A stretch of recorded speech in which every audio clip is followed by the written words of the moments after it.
Students, तो इस video में देख रहे हैं हमारे chapter relation and function class 11th का एग्जाम्पल नंबर 8।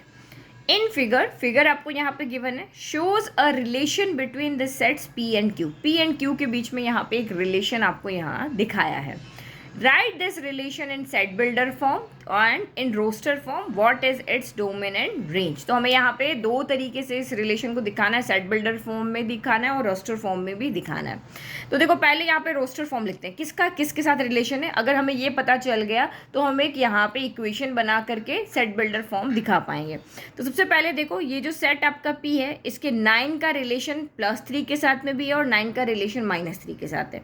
तो अगर मैं यहाँ पे इस सेट को लेट की आर से डिफाइन कर लेती हूँ, रिलेशन है ना, आर से लिख लेते हैं।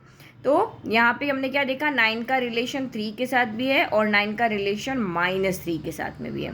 फिर 4 का रिलेशन +2 के साथ में, 4 का रिलेशन -2 के साथ में। तो 4 का रिलेशन +2, 4 का रिलेशन -2। देन 25 का रिलेशन 5 के साथ है, तो 25 का रिलेशन 5 के साथ है और 25 का रिलेशन -5 के साथ में भी है।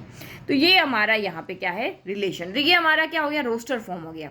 ठीक है, तो रोस्टर फॉर्म में हमें इस तरह से दिखाना होता है कि किसका रिलेशन किसके साथ है। अब आप यहाँ पे देखो कि हम ऐसा क्या कर रहे हैं कि 9 3 बन रहा है, ये 9 -3 बन रहा है, ये 4 2 बन रहा है, ये 4 -2 बन रहा है। तो हमें इस तरीके से देखना पड़ेगा कि ये नंबर का रिलेशन इसके साथ में किस इक्वेशन के साथ बन रहा है। तो बहुत ईजी है, 3 का अगर आप स्क्वायर करते हो तो भी 9 होता है, -3 का स्क्वायर करते हो तब भी 9 होता है, 2 का स्क्वायर 4 होता है, -2 का स्क्वायर भी 4 होता है, और 5 और -5 दोनों का स्क्वायर क्या होता है, 25 होता है। तो मतलब हम इधर वाले का जब भी स्क्वायर कर रहे हैं तो हमें इधर वाले का नंबर यहाँ पे मिल रहा है। तो आप यहाँ पे क्या लिखोगे कि जो x आ रहा है वो y के स्क्वायर से आ रहा है। ये वाली टर्म हम कैसे लिखते हैं, ऑर्डर पेयर को x, y लिखते हैं। तो यानी कि जब हम इसका स्क्वायर कर रहे हैं तो हमें x मिल रहा है। तो x इज क्या लिखेंगे, x is the square of y। x कहाँ से आ रहा है, इसका स्क्वायर करने पर ये x यहाँ पे किसके इक्वल हो रहा है, y स्क्वायर के तो इक्वल हो रहा है। ठीक है, अब y की जगह पे 3 रख सकते हो, -3 2 -2 5 -5 रखोगे तभी तो आपको x मिलेगा। तो यही हमने एक इक्वेशन बना ली कि भाई ये जो आपका सेट बन रहा है, रिलेशन बन रहा है, वो इसकी वजह से बन रहा है। तो बस लिखो इसको सेट बिल्डर फॉर्म में।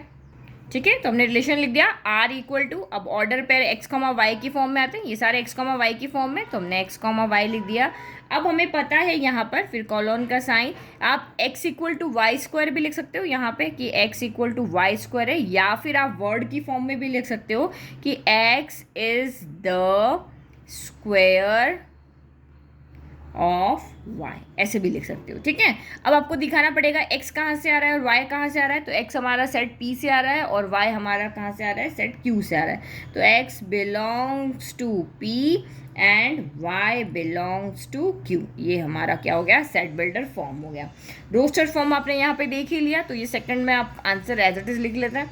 ठीक है, ये मैंने सेकंड का आंसर लिख दिया। अब आपको यहाँ लिखना है डोमेन और रेंज। तो आपको पता है क्या होता है, DR, जिसका रिलेशन बन रहा है वो डोमेन में आएंगे। तो यहाँ तो 9 4 25 तीनों का ही रिलेशन बन रहा है, तो ये तीनों आपके डोमेन में आ जाएंगे। और रेंज में कौन आएगा, जिसके साथ रिलेशन बन रहा है। तो 5 का है, 3 का है, 2 का है, -2 -3 -5 है, 1 का किसी के साथ रिलेशन नहीं है, तो वो रेंज में यहाँ पे नहीं आएगा। और कोडोमेन कहते हैं तो पूरा सेट Q में जितने भी एलिमेंट है वो आपके कोडोमेन में आ जाते। तो अब बस यहाँ पे लिख लो फटाफट। सबसे पहले हम यहाँ पे डोमेन लिख लेते हैं।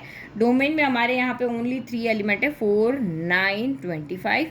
और रेंज, तो रेंज के अंदर हमारे यहाँ पर कितने एलिमेंट है, 6 एलिमेंट आएंगे भाई। 4 के लिए हमने 2 लिया, देन -2 लिया, 9 के लिए हमने 3 लिया, देन -3 लिया, फिर 25 के लिए 5 लिया, फिर हमने -5 लिया। तो ये हमारा क्या हो गया, पूरा रेंज और ये डोमेन।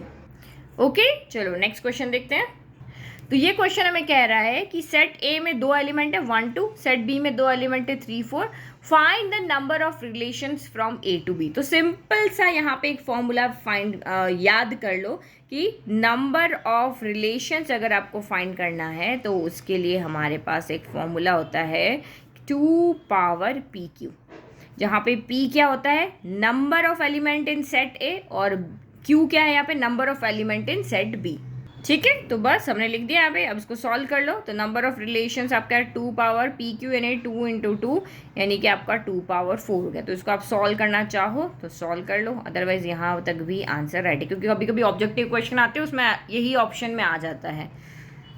तो ये कितना हो गया आपका 16 हो गया। तो नंबर ऑफ रिलेशन, कितने रिलेशंस यहाँ पे बन सकते हैं, तो 16 रिलेशंस पॉसिबल है यहाँ। Thank you.